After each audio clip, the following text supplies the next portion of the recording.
Chapter 3 of The House at Pooh Corner by A. Milne, in which a search is organized, and Piglet nearly meets the Heffalump again. Illustrated by E. H. Shepard. Pooh was sitting in his house one day, counting his pots of honey, when there came a knock on the door. 14, said Pooh. Come in. 14, or was it 15? Bother. That's muddled me. Hello, Pooh, said Rabbit. Hello, Rabbit. 14, wasn't it? What was? My pots of honey that I was counting. 14, that's right. Are you sure? No, said Rabbit. Doesn't matter. I'd just like to know, said Pooh humbly. So as I can say to myself, I've got 14 pots of honey left, or 15 as the case may be. It's sort of comforting. Well, let's call it 16, said Rabbit. What I came to say was, have you seen Small anywhere about? I don't think so, said Pooh. And then after thinking a little more, he said, Who is Small? One of my friends and relations, said Rabbit carelessly. This didn't help Pooh much, because Rabbit had so many friends and relations, and of such different sorts and sizes, that he didn't know whether he ought to be looking for Small at the top of an oak tree or in the petal of a buttercup. I haven't seen anybody today, said Pooh. Not so as to say hello, Small, too. Did you want him for anything? I don't want him, said Rabbit, but it's always useful to know where a friend and relation is, whether you want him or whether you don't. Oh, I see, said Pooh. Is he lost? Well, said Rabbit, nobody has seen him for a long time, so I suppose he is. Anyhow, he went on importantly, I promised Christopher Robin I'd organize a search for him, so come on. Pooh said goodbye affectionately to his 14 pots of honey, and hoped there were 15, and he and Rabbit went out into the forest. Now, said Rabbit, this is a search, and I've organized it. Done what to it? Said Pooh. Organized it. Which means, well, it's what you do to a search, when you don't all look in the same place at once. So I want you, Pooh, to search by the 6 pine trees first, and then work your way towards Owl's house, and look out for me there. Do you see? No, said Pooh. What? Then I'll see you at Owl's house in about an hour's time. Is Piglet organized too? We all are, said Rabbit, and off he went. As soon as Rabbit was out of sight, Pooh remembered that he had forgotten to ask who Small was, and whether he was the sort of friend and relation who settled on one's nose, or the sort who got trotted on by mistake. And as it was too late now, he thought he'd begin the hunt by looking for Piglet, and asking him what they were looking for before he looked for it. And it's no good looking at the 6 pine trees for Piglet, said Pooh to himself, because he's been organized in a special place of his own. So I shall have to look for the special place first. I wonder where it is. And he wrote it down in his head like this. Order of looking for things. 1. Special place, to find Piglet. 2. Piglet, to find who Small is. 3. Small, to find Small. 4. Rabbit, again, to tell him I found Small. 5. Small again, to tell him I found Rabbit. Which makes it look like a bothering sort of day, thought Pooh as he stumped along. The next moment the day became very bothering indeed, because Pooh was not so busy looking where he was going. And he stepped on a piece of the forest which had been left out by mistake. And he only just had time to think to himself, I'm flying! What Owl does! I wonder how you stop... When he stopped. Bump! Ow! Squeaked something. That's funny, thought Pooh. I said ow without really oohing. Help! Said a small, high voice. That's me again, thought Pooh.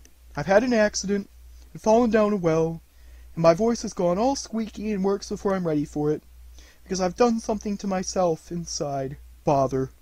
Help! Help! There you are. I say things when I'm not trying, so it must be a very bad accident. And then he thought that perhaps, when he did try to say things, he wouldn't be able to, so to make sure he said loudly, A very bad accident to Pooh Bear. Pooh! Squeaked the voice. It's Piglet!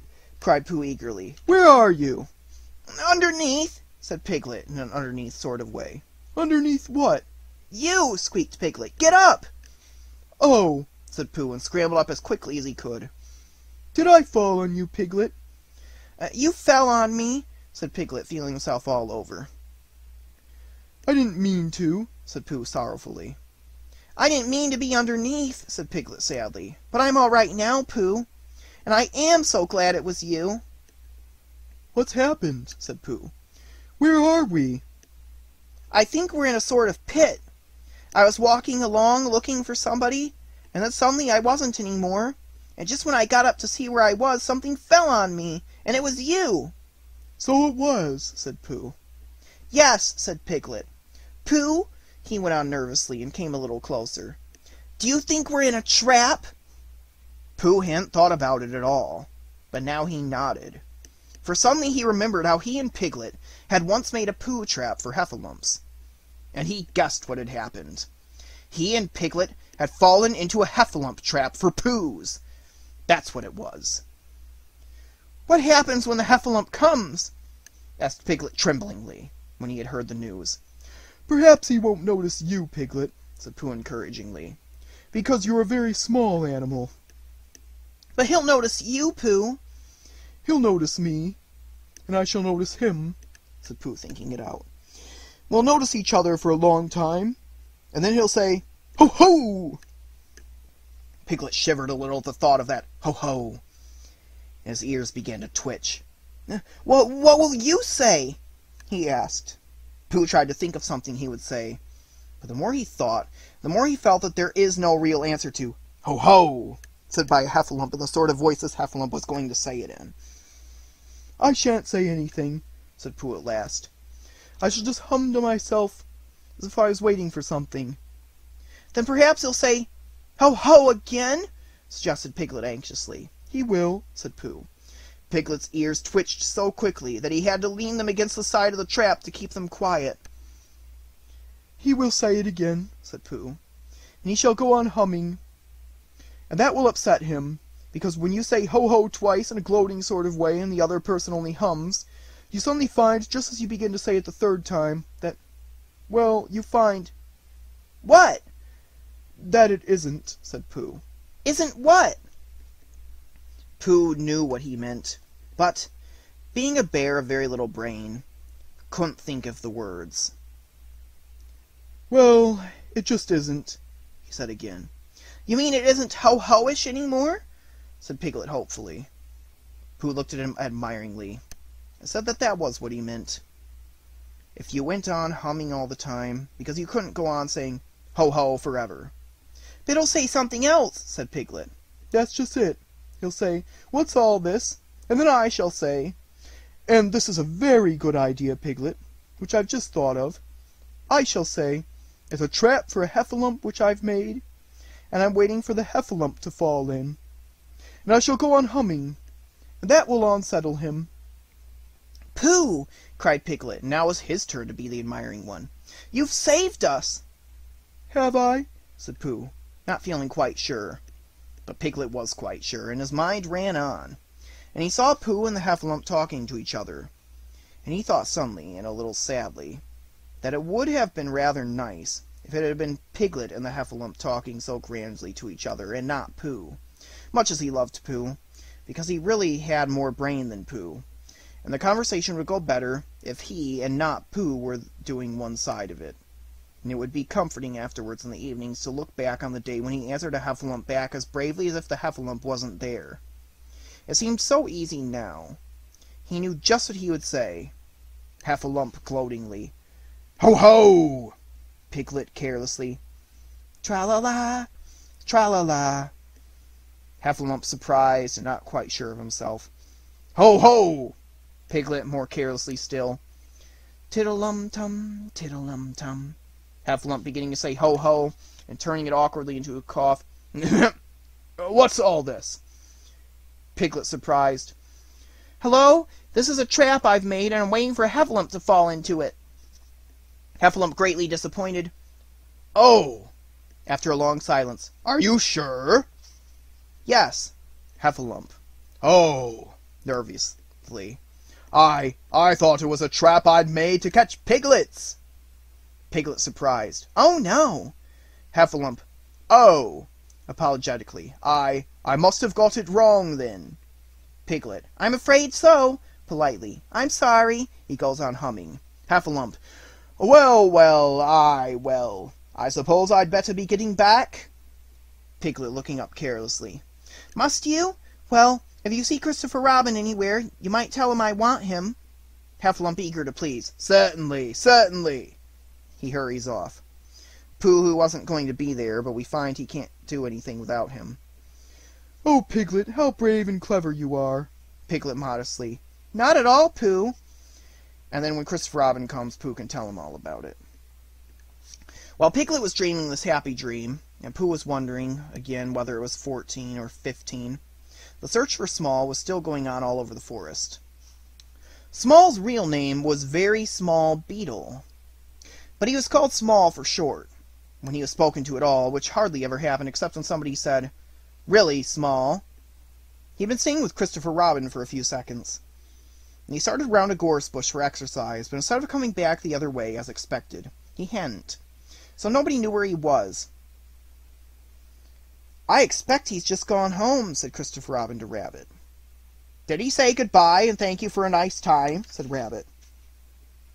He only said how do you do, said Christopher Robin. Ha, said Rabbit.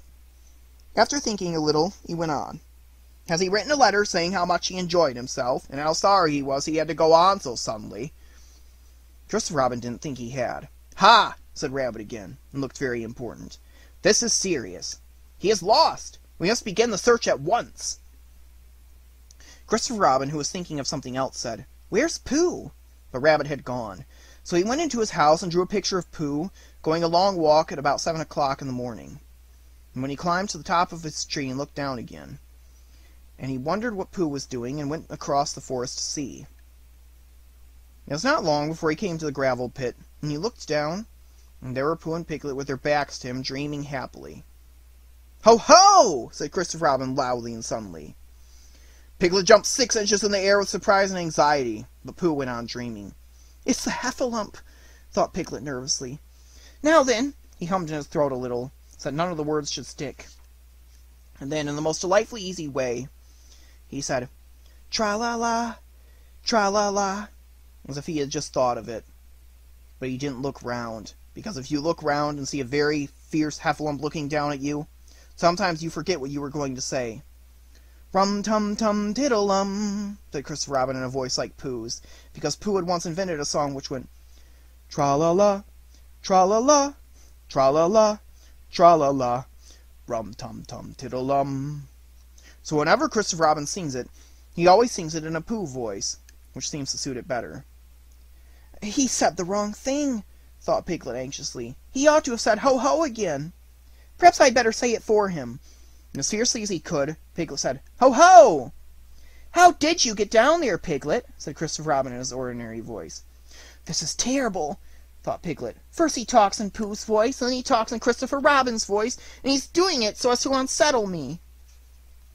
And being now completely unsettled, he said very quickly and squeakily, This is a trap for Pooh's, and I'm waiting to fall in it. Ho-ho! What's all this? And then I say ho-ho again. What? Said Christopher Robin. A trap for ho-hos, said Piglet huskily. I've just made it, and I'm waiting for the ho-ho to come. Come. How long Piglet would have gone on like this, I don't know. But at that moment, Pooh woke up suddenly and decided it was 16. So he got up. And as he turned his head so as to soothe himself in that awkward place in the middle of the back of something was tickling him, he saw Christopher Robin. Hello, he shouted joyfully. Hello, Pooh. Piglet looked up and looked away again, and he felt so foolish and uncomfortable that he had almost decided to run away to sea and be a sailor. When suddenly he saw something. Pooh! He cried. There's something climbing up your back. I thought there was, said Pooh. It's Small! Cried Piglet. Oh, that's who it is it? Said Pooh. Christopher Robin, I've found Small! Cried Piglet. Well done, Piglet! Said Christopher Robin. And at these encouraging words, Piglet felt quite happy again, and decided not to be a sailor after all. So when Christopher Robin had helped them out of the gravel pit, they all went off together, hand in hand. And 2 days later, Rabbit happened to meet Eeyore in the forest. Hello, Eeyore, he said. What are you looking for? Small, of course, said Eeyore. Haven't you any brain? Oh, but didn't I tell you? Said Rabbit. Small was found 2 days ago. There was a moment's silence. Ha ha, said Eeyore bitterly. Merriment and whatnot. Don't apologize. It's just what would happen.